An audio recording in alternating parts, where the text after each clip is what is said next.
So before we finish up this simulation and cache it on our disk, I forgot to tell you something. Here in the pop source we don't need any explosion before the frame 56, and frame 56 is the frame where the plane here hits the water, and we need explosion at this frame. So here in the pop source node we are not going to source the particles of our splash or of our explosion here, and we are going to put this expression here in the impulse activation. $FF is larger than 56, and this will make sure that our simulation or our explosion will be just activated at the frames larger than 56. Okay, so now in order to cache the simulation, we have talked about that in a very small detail in the first videos of this course. But here we have this node which is called flat tank fluid. This was created by the shelf tool, and here in this node okay, this is just computing something. So here we have the import flat tank simulation, which imports the simulation from the DOP network. So this imports the simulation to the SOP level. Now we can compress this fluid, okay, and the compression here is just an operation like packing of the geometry, if you are familiar with the RBD system.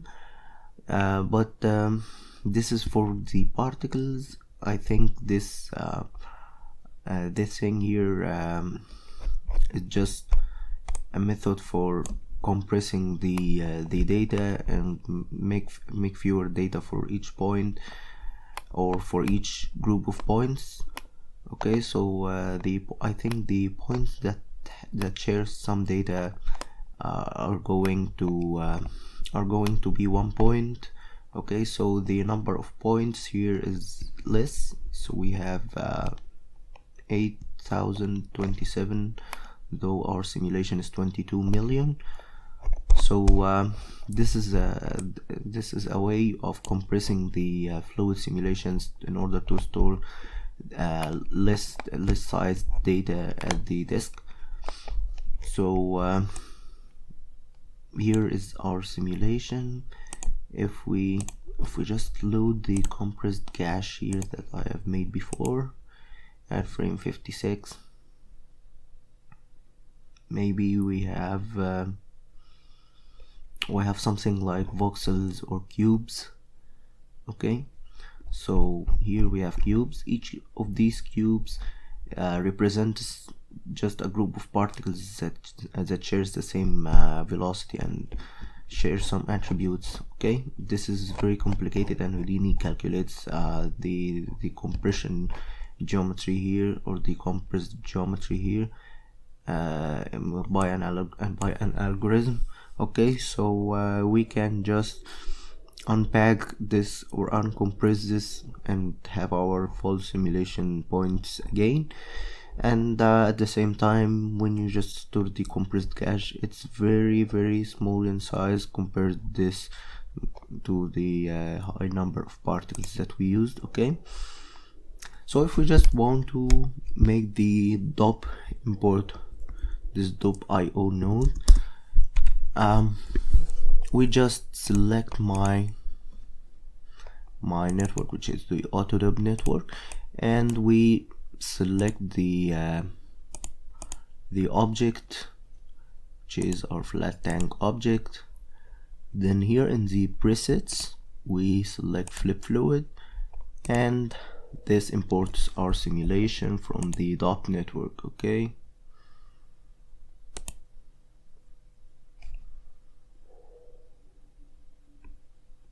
here we go.